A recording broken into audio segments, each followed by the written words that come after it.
So. I call the Halsey City Council meeting of November 18th, 2025 to order at 7:01. Brianna, will you please call roll? Councilor Cobb, Here. Councilor Boyer, Here. Councilor Eitham, Here. Mayor Lockenbrock, Councilor Strauss, Councilor Miller, Here. Councilor Lacoste. Here. Please rise for the Pledge of Allegiance. I pledge allegiance To the flag of the United States of America and to the republic for which it stands, one nation, under God, indivisible, with liberty and justice for all. Right. I thank each of you who took the time to attend tonight. Any guests who are physically present, please make sure you've signed in over one of the sheets. We're running a hybrid meeting tonight to continue to allow those who want to attend remotely. To cut down on background noise and feedback, remote attendees should mute themselves while not speaking. Staff members and guests on the agenda will need to unmute themselves to give reports to council. And audience members may unmute themselves to speak during the public hearings and during citizen comments. All right. First item on the agenda is the consent agenda. Contains minutes from the council meeting held on September 9th and the financial reports from September and October 2025. We can vote on the items together or separately. Any questions? I would entertain a motion.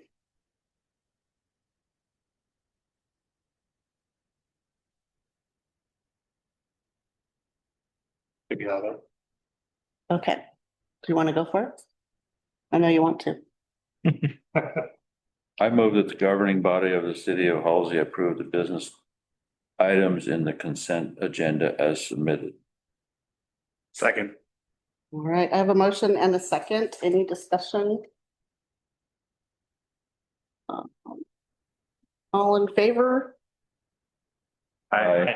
Opposed? Motion carries.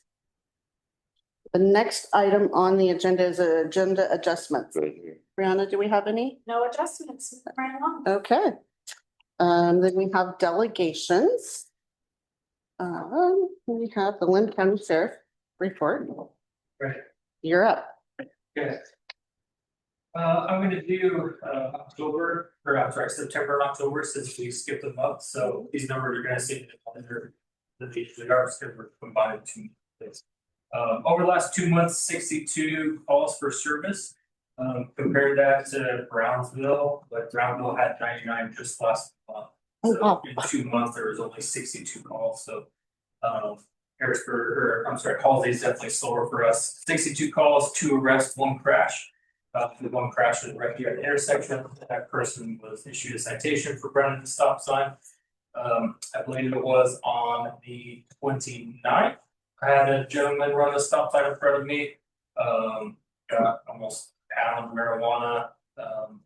Ended up towing his car because he was suspended for previous marijuana related stuff. So that was a great one to get off the street. Just a random thing, you probably saw this. There was a car stolen in Halsey. That was a runaway juvenile from Washington that ended up like kind of hitchhiking down I-5 and then ended up coming here to Halsey, stole a car, drove it to Albany. We recovered it within an hour, I think, and he was nearby. So we were able to get him in custody to the juvenile department. And then from there, we'll kind of work on transferring him up to Washington, which I'm sure he's already have. So we don't like to have random stolen cars, but that was a juvenile from Washington. So a little more less. Down in Kane was broken into. They had somebody go through a window and steal some money out of the till. They have very good video surveillance, and from what I have watched, I believe that person had been there before, or maybe worked there before. It was It was very quick. Go through the window straight to the till, right back out the window. Mask, wearing black, no flashlights, no vehicles, anything like that, came in on foot. So we really don't have anything to go off of that. But when we see those types of actions, like nobody's rummaging around, it's apparent that they've been inside there before. If you were to go on Dairy Mart, you guys would probably have no idea where they get the money, right? But if you do, you're probably gonna get questioned as somebody who has some info. Talk about that. Talk about that.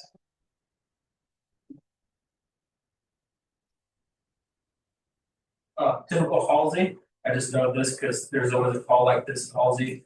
We responded to a house because a lot of golf balls are being found in the front yard. So someone's practicing their pitching and landing them in a neighbor's yard.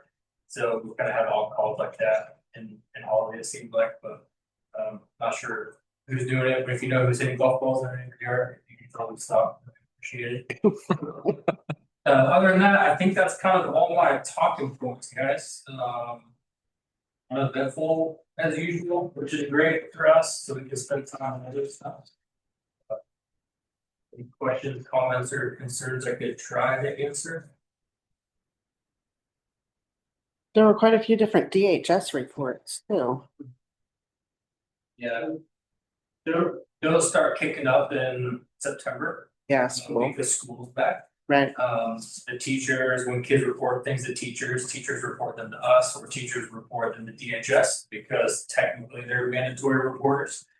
And so the way cross reporting works is if a kid tells a teacher something, a teacher tells either us or DHS. If they tell DHS tells law enforcement. If they choose to call law enforcement, then law enforcement has to notify DHS, just so they both have record of it. Sometimes absolutely nothing happens. We had several calls today of local schools where it would pop up that so and so was sick, but mom still made them go to school. And that was like a call for us. We won't do anything about that. We'll just close that and be like, that's not a crime, it's not a violation of any sort. We don't need to do a welfare check. That's a parent being stern to send their kid to school, right? But if it's more severe where a kid shows up with marks or bruising and kind of discloses that there was some abuse going on, then law enforcement DHS will coordinate a response to talk to kiddo and then kind of formulate a plan from there. But a lot of the calls you see can sometimes be what I would just call over reporting. Your mandatory reporters, the teachers are reporting everything, which is fine. We just don't respond to everything.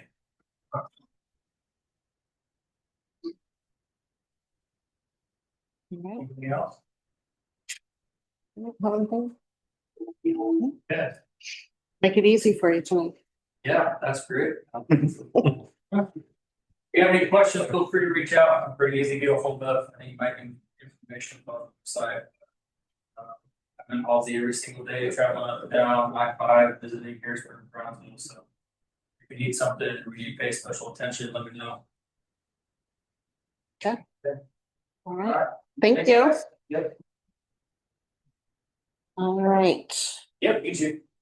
Next up, we have Oregon Cascade West Council of Governments.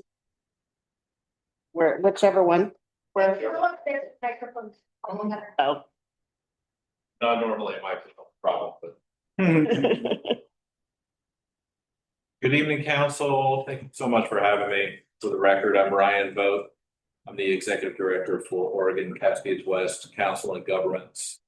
And since the last time I was here, I've also been asked to serve as the executive director for Community Services Consortium.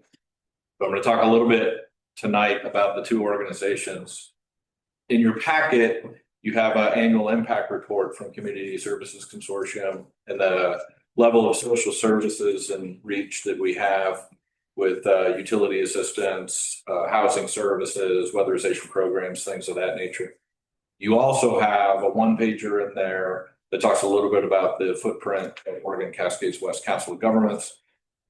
This was a commitment I made a couple of years ago to try and distill the information from the county level, or really from the regional level, all the way down to each individual member agency level. So doesn't do a whole lot of good for me to come and talk about our impact in Lynn County if I can't share with you what it actually means here at Halsey.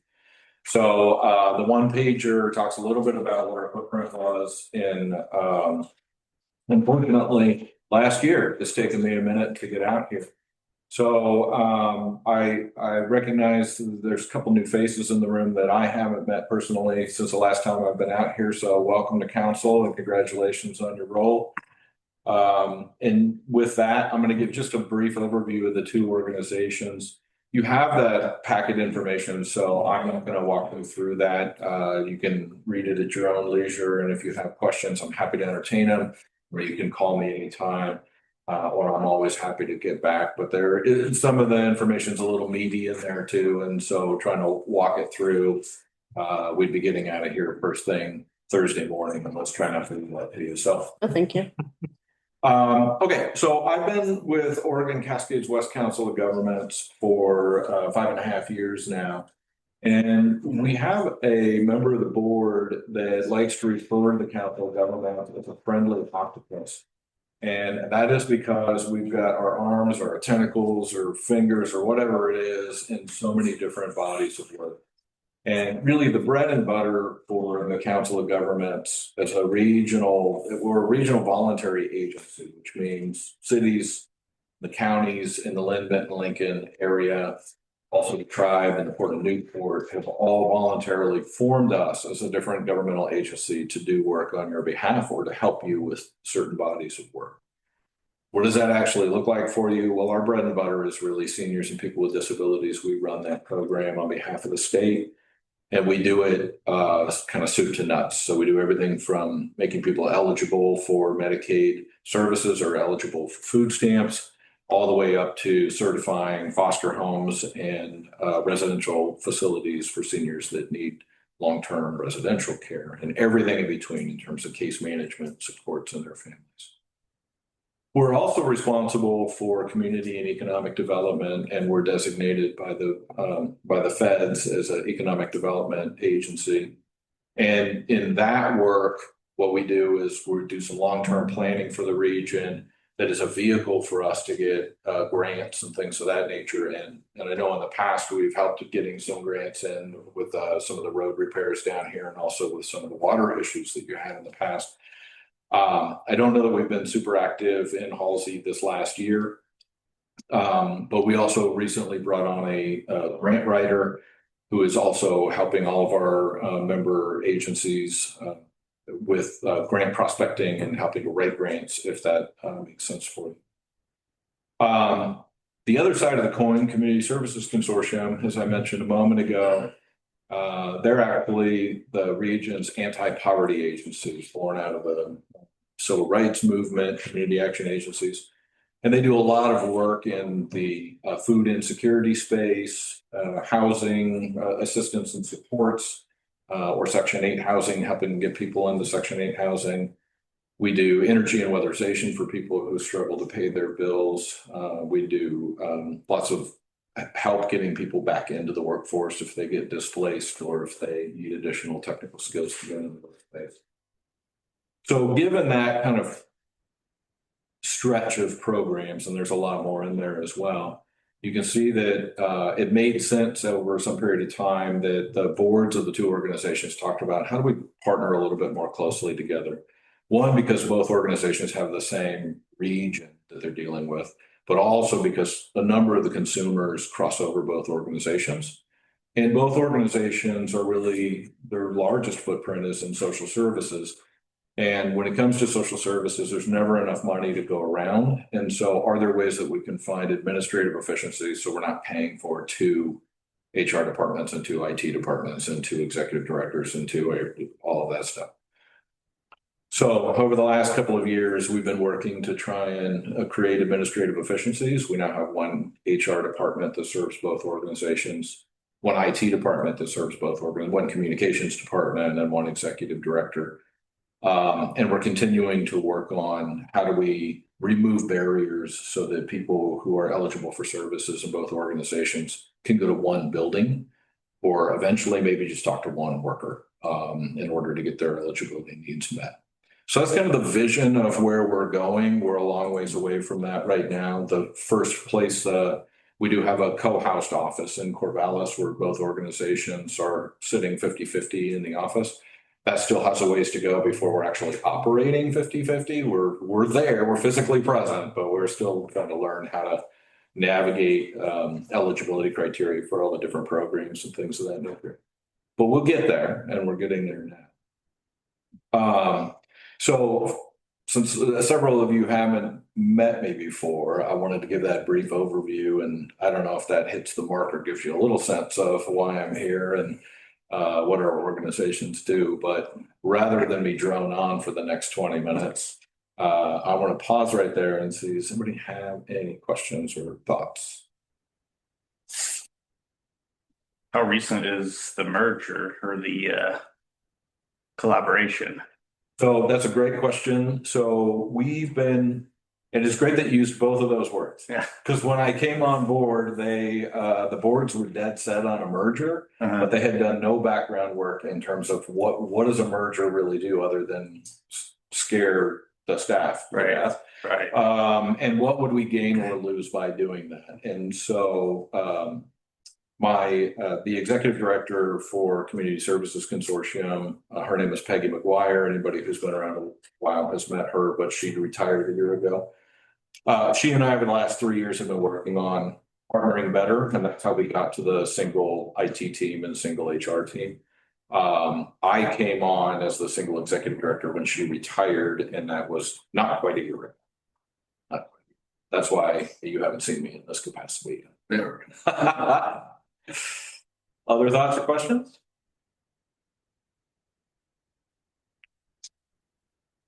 All right.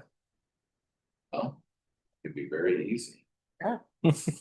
But please, I know the packet's a little bit heavy, and so you probably looked at it and went, oh, that's a little bit more than I was planning on reading for tonight's meeting.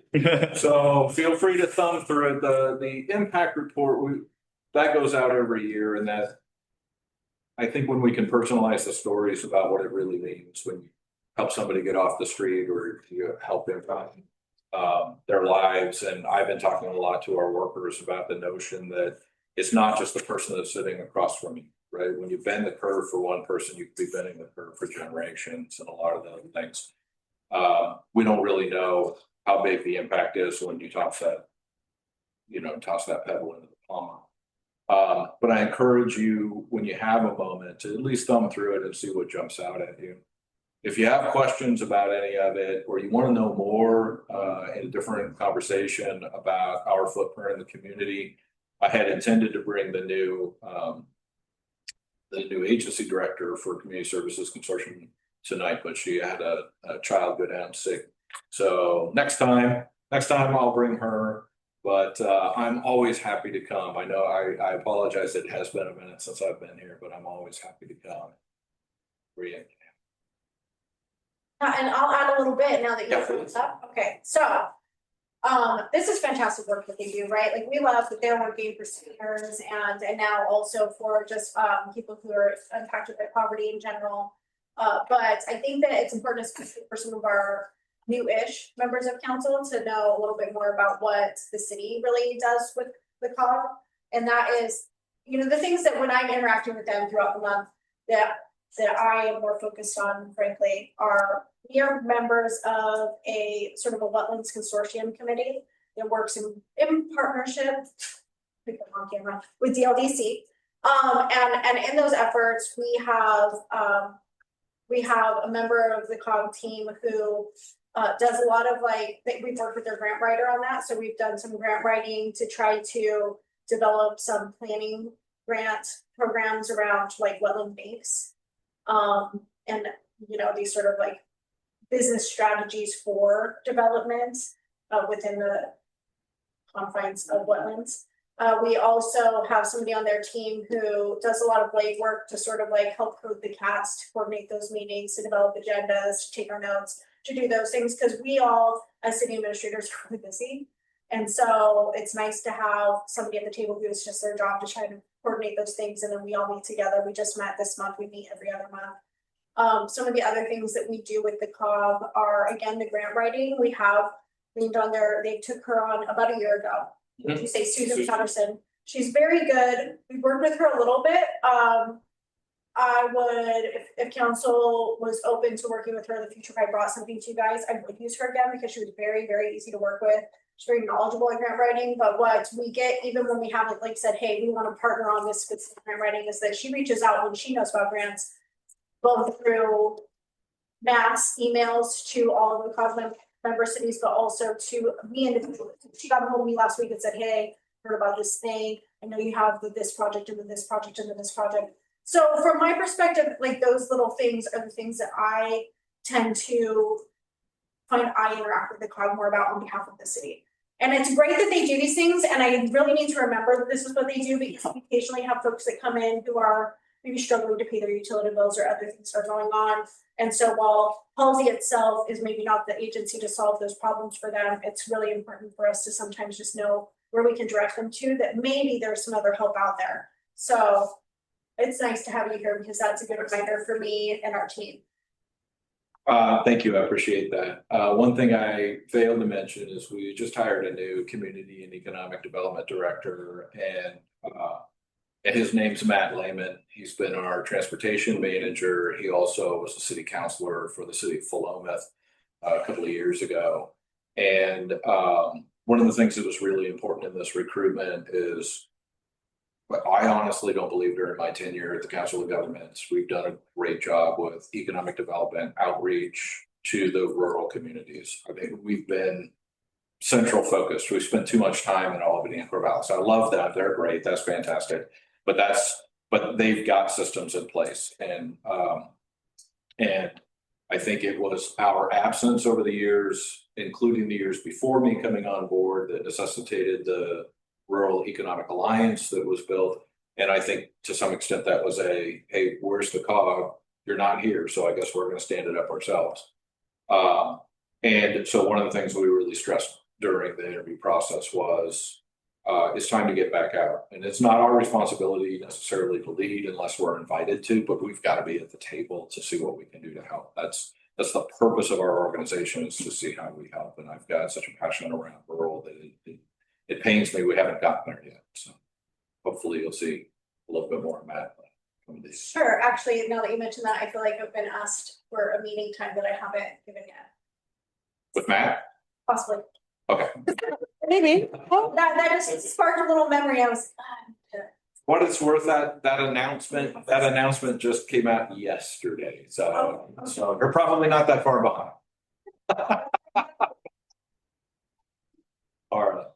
Well, I won't exhaust your meeting. You all have plenty to do, but please, if you need anything, I'm happy to come back. I'm happy to work with you individually and answer your questions. So thank you for what you do, and thank you for being one of the member agencies that help support the work that we do. Appreciate that. And again, thank you for having me tonight. All right, moving along here. Next item on the agenda is citizen comments. This is the time for interested citizens and anyone in the audience to address the council on any items of concern. Please limit your comment to about 3 minutes, and please start by introducing yourself and state your address. Sir? Yeah. And I want to cut you off at 3 minutes. Mitch. All right, next item up is reports to council. Brianna, do you have a city administrator report? I do have a city administrator report. And so I just touched on this a little bit when I was talking about the COG, some updates on wetlands. And so we met in September, and we just met again today with our regional consortium that's focused on wetlands. We did submit a grant, that planning grant, and it was unfortunately not funded. We had a member from DLDC on that meeting today, and we were able to kind of ask a few questions as to like what was it that made us less competitive. And ultimately, the planning grant that was available through DLDC had a lot of what they call compulsory funding, like things where there are cities who are being required by state legislature to do like housing capacity analysis and things like that. And so if the state is requiring them to do it, then they put a grant in to do it, they get kind of first in line, right? And so those things ended up eating up. And while our project was one that was of interest, and that the rep that was on, the DLPC rep that was on the meeting is our regional person. Had some positive things, said that it was competitive, but ultimately because those compulsory things had sort of tapped out the funds, it just didn't make the cost work. The other thing that I attended recently is that they've also put out recently a smaller, much smaller. The whole pot entirely for the whole state is $500,000, which sounds like a lot. It's not a lot of money for a lot of things, right? And so that one, I went to the webinar about that grant, and with a few things in mind, always listening for projects that might benefit Halsey, but also because of our role on this consortium, I was thinking about, is this something that's adaptable to this grant that we've already put the evidence right? The answer is no, because it is so site specific. It's not appropriate for this regional. I'm still kind of digging in to see if there's anything that I could lean into for Halsey. The deadline is next week. Some of the things that do get funded are local wetlands inventories, which we would draft. So we don't need money for that right now yet. But there's also some potential for land delineation studies. I think that it never hurts to do a little bit of writing to throw your hat in the ring, right? But what would be most competitive is a delineation study for a place that, because it's all housing related. If we had a property owner that said, here are my plans ready on your desk for a 20 house development, and I need a delineation study. Like those are the kinds of projects that are going to, or you know, you have cities that have 50 and 100 house developments. Those projects will probably be more competitive. But it certainly never hurts, because once you have a grant written and you've done the work to do the research around it, even if you aren't funded on one, it's kind of in your back pocket when the next thing that kind of fits comes up, and you can sort of brush it off and update it, and you're ready for the next thing. So that's kind of on our radar in regards to wetlands. Again, I mentioned that we've recently completed our draft of the local wetlands inventory. So it's under review on my desk. It's then got to go to DLDC and I believe the Division of State Land Scale, DSL. It has to be approved by the state. And so as a part of our next steps in that we're working towards is that we will eventually have to develop code around that. Like we'll have to update our development code. We'll have to adopt the LWI, and there will be a few steps that go with that. We'll have to really think about developing materials for community members that frankly are already impacted by the wetlands with their development. Like the rules already apply to them, but once the city of Halsey officially adopts a code that says we're going to protect wetlands here, not here, this, that, whatever, this is how we're going to handle it, then we are kind of in essence doubling down, right? Even though those things are still state requirements, they're still true.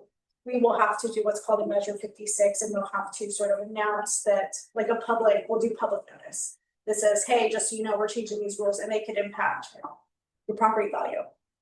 So it's a tough spot to be in. I think it's really important that people have education around it so that we're doing it really with like the public in mind and people feel like their questions are being answered throughout the process. And we're not there yet, but it's coming. So economic and Main Street development. We have been working with Ellie, our intern, who we're sharing with the Real Economic Alliance, Rural Economic Alliance, and she's fantastic. She gets so much stuff done. Can I say something too? Do you want to pause for a second? Yes. Yeah, let's. Because I'm having a hard time. I hear you. Yeah. Don't need to get up. You got kids, yell across the room. Well, I could. Back to the report. Front stairs.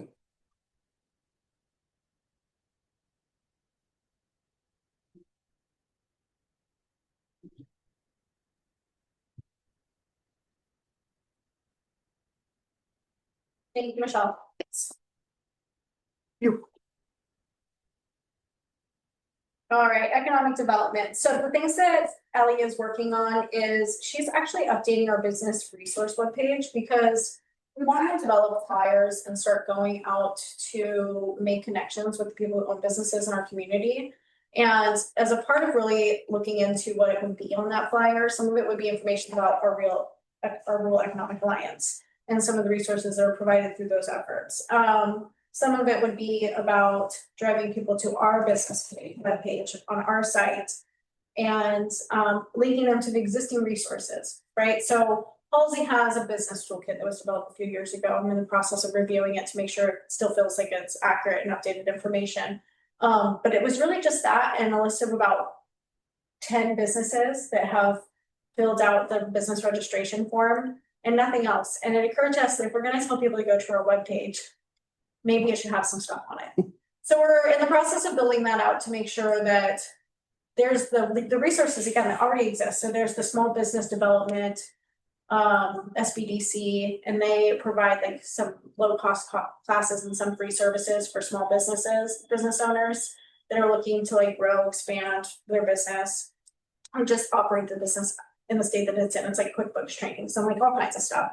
And then there are just some other resources that already exist for people who are looking to manage businesses, start businesses, grow businesses. So we're gonna make sure that our webpage has some stuff to offer in the way of resources that exist that drive them to those places, explains our involvement in Real, and really beefs up our business toolkit and our listing of local businesses, because we really want local businesses to want to be listed on our webpage.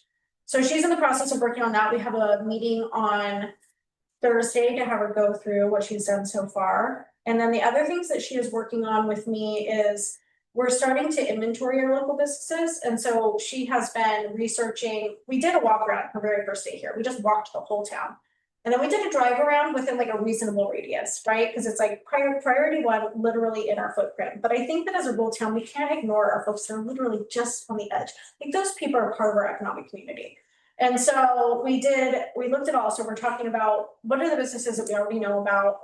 What are the businesses that we kind of know are there, but they don't have a lot of visible presence? Like I just know because I'm around here. And then also she's been doing research that I wouldn't have even thought about. Like we don't have a really good catalog of like who are our home business owners that like maybe they don't have a storefront, but they're still our community members that are operating businesses. And so she's been doing things like going on Etsy and searching for Halsey as the business owner location and finding like jewelry makers and like all these really cool things. So she's working on that project. We have her all year. She's really great. I'll bring her here sometime. Yeah. And then she's going to, the other thing that we're working on is a mapping of our commercial and industrial district. So these are kind of just all tools that are to work us towards a place that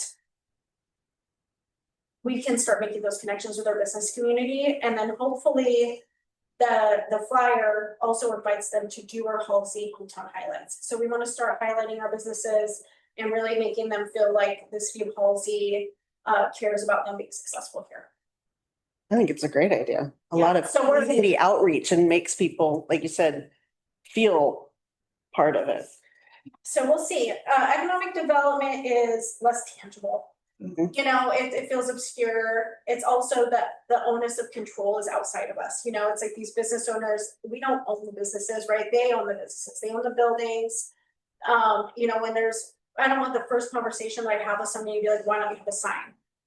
But a sign makes it feel less empty.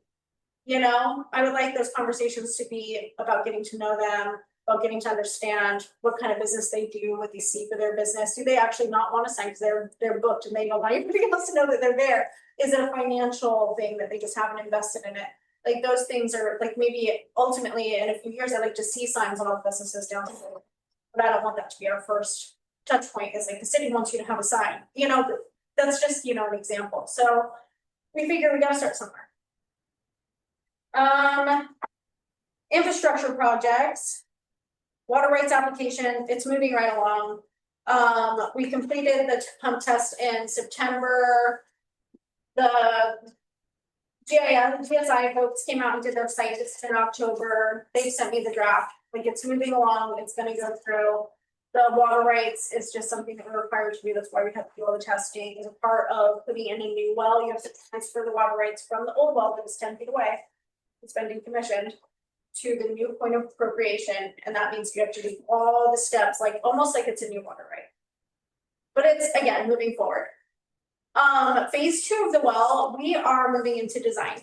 And so one of the things that's been kind of a hold up for us is that in the very, very beginning, when we went to bid and we've had the whole project together as a big package and it came in way, way over budget, right? So we decided to phase it out. Is that originally the well was being drilled really far from the water treatment plant and kind of in a place that wasn't very convenient for like the general operation of the yard. And so we were like, why is it so far away? We can use half the materials if it's just closer to the building. And so that was one thing that we did. So we were like, let's move it closer. Let's change the design a little bit. We'll take out all these feet of piping and conduit and all this stuff. Let's get it closer. And the other thing that came from those early conversations when it was so much more money is that the pump house itself was being bid at like $80,000. And I was like, it is 10 by 10. You're telling me that's $80,000? I find that hard to believe. And so we started getting guidance that maybe we should try something called a pitless adapter, which means that instead of having a well house like you would see anywhere, everything kind of goes in the ground in a vault. But as we started like moving down that road, it started to seem like it's the same cost. So yeah, it's closer, but it's still expensive. And so, and the guys don't like it because everything's in the ground. So when they have to do stuff, they have to lift a big bolt and they have to bend over, they have to work down in a hole instead of being able to walk into a room and everything's above grade. So we really had them come back to us with, I was like, we need you to do some estimates on what the difference in cost is going to be for us to do a standard well apparatus, everything above the ground, you know, build a well house versus doing it. Like, we're just talking about that stuff, like leave the house part out of it, in the ground versus above ground. And they're just comparable. So we made a choice, you know, sometimes you just got to make the call and decide to move forward. So we're going to move forward with the above ground design. Billy in Public Works has been doing some research on what it would take to like, I'm doing some research to see if there's some sort of state law that says that we have to have certain materials for a well house building. But if we don't, we've done the research on what it would cost us to do like the shed and then insulate it and then attach and then have, you know, contractor put the kind of lift roof that we want on it and everything. The shed itself is like between $5,000 and $6,000. Yeah. The guys can pour the concrete slab. And then we can do the additional, if we even have a contractor come out and do the additional, the insulation on the interior, the special lift roof. I mean, I'm thinking 20,000 all in compared to 80,000 to spit out. So again, Billy did the research. He got some quotes on some of these other options. And unless, you know, we have some state agency that says you actually have to have cement form, you have to have these things, then we're looking at really trying to cut some costs there and doing it a different way. We don't need somebody to come out and build a special cement slab building, potentially. What size of it? I'd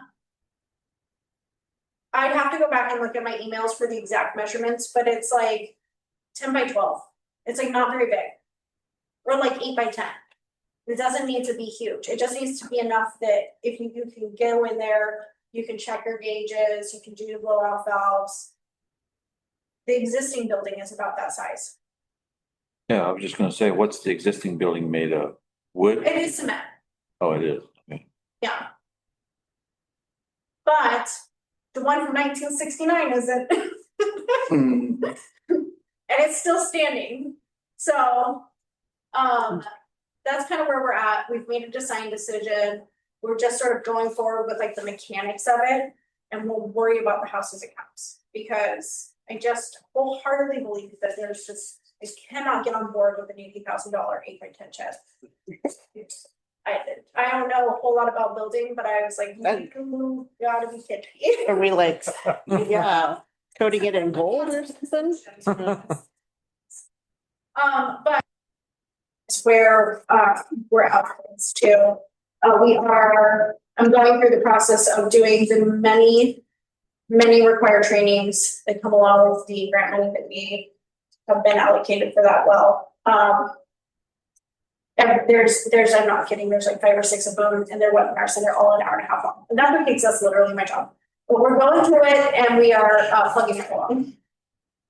I&I project, which is the inflow and infiltration for the wastewater side. Branch Engineering is who we're working with on that, and they have already completed their initial design. They provided estimates with 2 options. One of those options was to do some fully lined sections, like where they completely coat and line the interior of these pipes that have some damaged areas. And then in some places, they just do spot repairs to sort of patch problems. And then the other option, which was the more expensive option, is that in all areas identified for repair, they're doing full lining. And those 2 different estimates with contingency included came in at about $10,000 to $15,000 difference. And so we have told them that we plan to move forward to bid with the more expensive option because it puts us at about budget and there's contingency built into it. We have money set aside for engineering. And so it actually, if we count for that, it's under budget. But again, if we don't have to spend, if it all comes in budget, we don't have to spend the money on engineering right out of our, but we have budgeted for it. So ultimately our infrastructure is incredibly old, and Andy and I talked about it, and if we're going to bother to do this big of a project to try to save 10 grand and do spot fixes when we're going to get like a more comprehensive fix by just lining them, we're talking about, doing a fix that's going to last us 20 years instead of, 5 or 10 potentially, because when you do spot repair, there's a greater likelihood that the stress is just going to go to the next week's spot. So that's how we're moving forward on that, and we're still on track with that too. We have to put the bid packages to Biz Oregon into our funding sources on that, and that's one of the ones that council approved as a loan that's partially forgivable. And so it is the $330,000 loan that's 50% forgivable. So we would only owe $160,000 on that, and it's like a 2.87% interest rate for 30 years. So obviously, when we come in under budget, because the way that Biz Oregon is set up, if we do come in under budget, then we don't take the whole loan. And that's helpful. But that requires us to submit all of our bid documents. So everything that we want to put out for procurement, they have to approve that stuff. So we're on track to have that stuff to them in December, hopefully approved by January, and then we'll be like ready in January to open up the project for bids. Code enforcement. So we had a court today. It went pretty smoothly. We brought our pictures. The defendant was found to be in violation of the code. The code is the one that is for discarded and inoperable vehicles. And so in the city of Halsey, it says that you cannot have more than 2 discarded or inoperable vehicles on your property that are like in view of the public. And so the definitions in the code say discarded means like it's not properly licensed, it doesn't have good tags, it's not registered to anybody. That's considered discarded. It's just sort of like an old vehicle that's just sitting there like a junk. Inoperable is more like this thing clearly has like missing front end. It's hard to say something's inoperable if somebody can start it up, right? That's harder to prove unless it's like visibly inoperable. And so this property, as you guys know, we've talked about it a little bit. It has 9 inoperable vehicles under the definition on the property. They have gotten one of them out of there since the onset of this particular enforcement action, which began in the beginning of the summer. The judge, we let them know that ultimately our goal is compliance, which is why the city thus far has not chosen to go the route of continuing fines, because in our code it says that that each day is a separate violation. And so you could be fined $500 for every single day that you're in violation. And that's not something the city has done. We are really trying to work with these folks, right? Like, what benefit is it to anybody if you can't afford to clean it up because you owe the courts 10 grand? But ultimately, it needs to be cleaned up. So we let them know that that's our ultimate goal, not just to find them into the dirt. And they had very specific orders about how many vehicles could be on the property and which needed to be removed. So they looked at the pictures, they said which ones do you want to keep? These ones have to be gone. And then they gave them 30 more days. And so we'll be going back to court December 17th. And as long as they clean it up, then they won't have any fines issued. So they've been issued basically deadlines to clean it up. And that's what we wanted all along. We want to clean it up, cleaned up.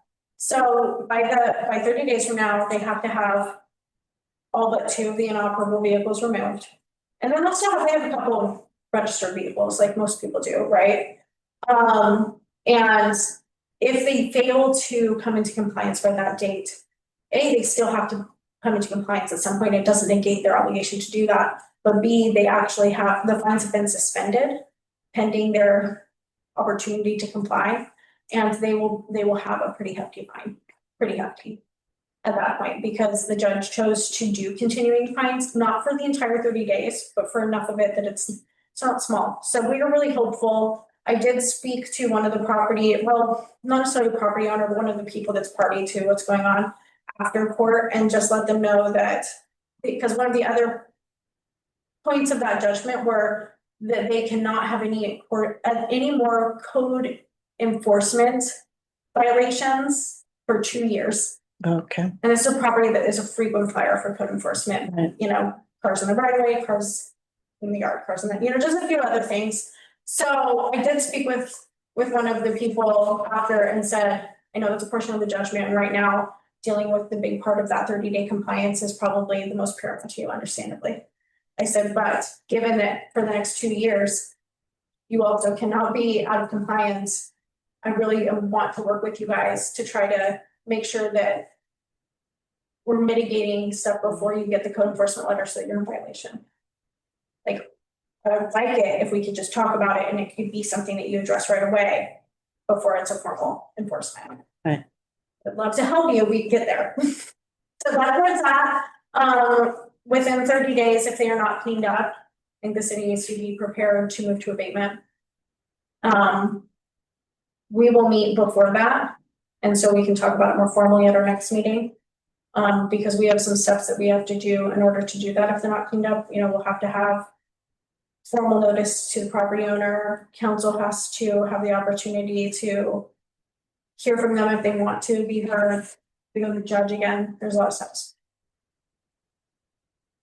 But yeah, hopefully. Yeah. And then lastly, I'm so sorry, we have this thing that didn't make it into my report. That's very important. The governor's office has a regional solutions team, and they meet with cities quarterly. And so they reached out to us several months ago to ask if they could do their team meeting in Halsey at some point this winter. We are meeting here with them December 2nd from 10 to 12. And the topics that we will cover, because they were like, what are 3 projects that Halsey is really focused on right now?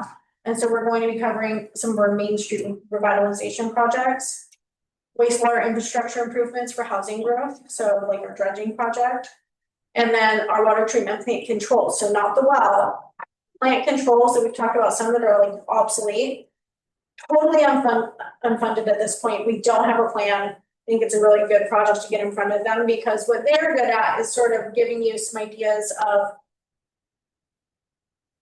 places where money might become available in the near future that you can apply for. Or, agencies to reach out to for grants, sometimes Phase Oregon, which sometimes they're loans, so that's not always the greatest option, but it's good to get on the radar for these kinds of things. And so any members of council that can attend, I highly encourage you to. I will send reminders in our weekly updates. When? It is December 2nd, which I believe is a Tuesday. And it's 10 a.m. here at City Hall. Yes, it's a Tuesday. Events. We're again attempting a food drive. I don't feel like we've marketed it very well, but we'll do it through the winter. Parks and Library Committee meets Thursday at 5:30. We're closed for the 27th and 28th for the Thanksgiving holiday weekend. And December 6th, the Halsey Shed is doing their pancake breakfast early in the morning. It starts at 6:30 a.m., goes till 10:30, and then the light parade is at 6 with a chili feed to follow at the firehouse. If I have missed anything that you guys know about. No. Do we have any questions? I'm sorry, I forget every time. Do we have any? No? Beautiful. Every blogger. Okay, moving on, the next item on the agenda is the Public Works report. Everybody had a chance to look at it. Are there any questions or comments? No, no, okay. What is the library report? Okay, are there any questions or comments on it? No, all right.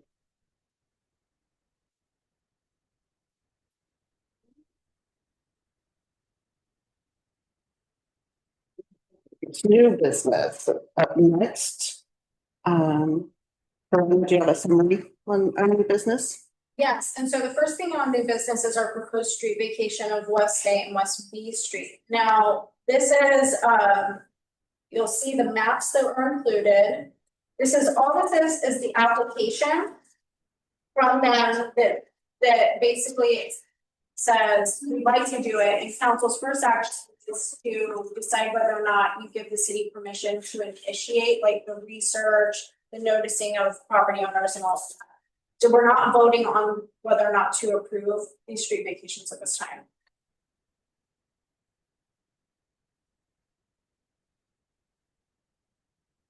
Before this one started, This map is not perfect. These obviously moved somewhere along the way. This does not go into these. I remembered about that. So the street right there. That is just something that jumped around in formatting. It's going to be over here in the field side. It doesn't even connect to, I thought it meant Fifth Street. They got the option if they want. It's not even. Our maps, we have that map. The map on page. What page is this? I think it's like 85. 80, yeah, 85, yes. 86, sure, it's this one. Yeah, 840. And so. Sixth Street, a portion of Sixth Street is already vacated between where it kind of dead ends. Off of C. And then through to American, so that's all field that's there behind the Central Valley Church. But a portion of it still exists, and then that 7th Street is not something that is up for consideration. Obviously, that street doesn't exist, but that easement does, if that's what it. And that is not part of the application. I was gonna say, I should have said something before, but that's just put it on record that, right, potential conflict of interest. I would remove myself.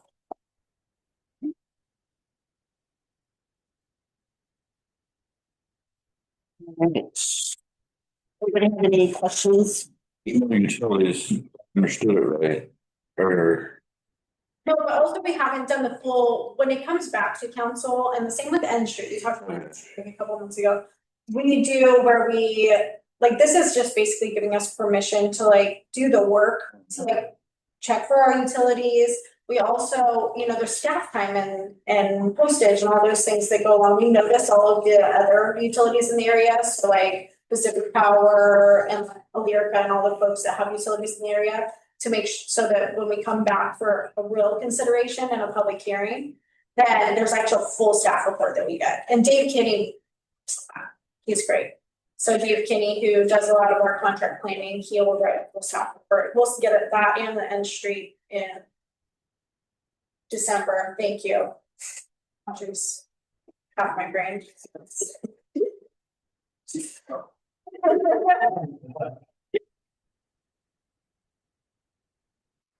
And so really the only matter at hand for this is, does council give the city permission to initiate the staff report so that you guys can take full consideration before voting on a street vacation?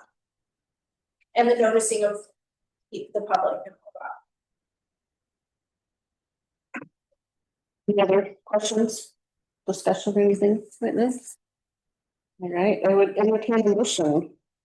I move that the governing body of the city of Halsey approve the motion to proceed with the processing of the street vacation application for West A and West D Street. Second. All right, I have a motion in a second. All those in favor? Aye. Opposed? All right, motion carries. Next item on the agenda is scheduling for utility easement.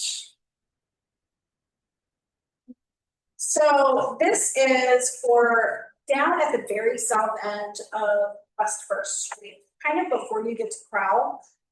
It's a section of property that is along the railroad tracks. And one of the things that they have not developed it yet, but sort of in their process of working towards development, there's a really large storm drainage that runs through that piece. And so the city has requested a utility easement be formalized for that because it's like major storm drainage. It's one of the big pipes or it's like two big pipes, and it's all the drainage that's coming off of those fields to the east, and there's plenty of it. And then it runs into the drainage ditch that there's that section that kind of cuts the self-storage place in half. It goes like through the middle of the self-storage place, and then it goes kind of like past Public Works and then out into the ditch that way. So it's not this big one that runs by the school, but it's the second really large drainage through town. And so we have requested a utility easement for it, but it needs to be deeded to us. And so in order for us to accept the deeded easement that we are asking them to give us, it needs to be voted on by council. Any questions? I would entertain a motion. I move that the governing body of the city of Halsey approve the utility easement for the 01st Street culverts. Second. All right, I have a motion in a second. Any discussion? All right, all those in favor? Aye. Yes. Motion carries.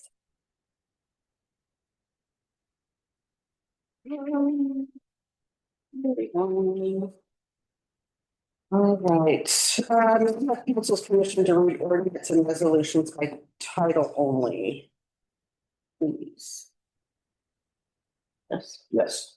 Yes. Thank you. Yes. The next item on the agenda is resolution 2025-752, a resolution adopting the Lynn County multiple jurisdictional natural hazard mitigation plan. Wow. Yep. Is there any member of council who needs to declare an actual or potential conflict of interest? Right, any questions or discussion?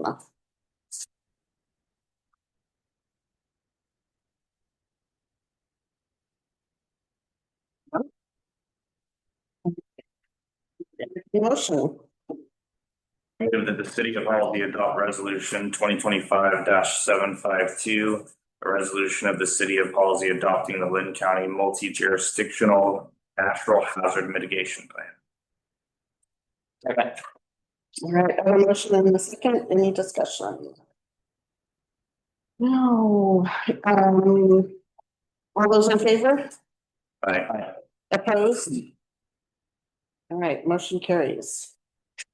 The next item on the agenda is resolution 2025-753, a resolution adopting the city of Halsey wastewater facilities master plan. These are things that needs to declare an actual or potential conflict of interest.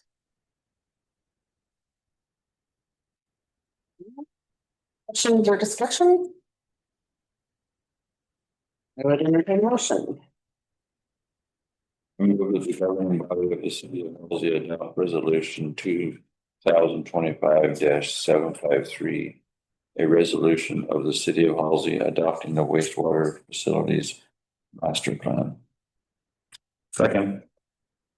I have a motion and a second, any discussion? No, all those in favor, Aye. opposed? Motion carries. All right. Oh. All right, let's end the meeting at 8:02.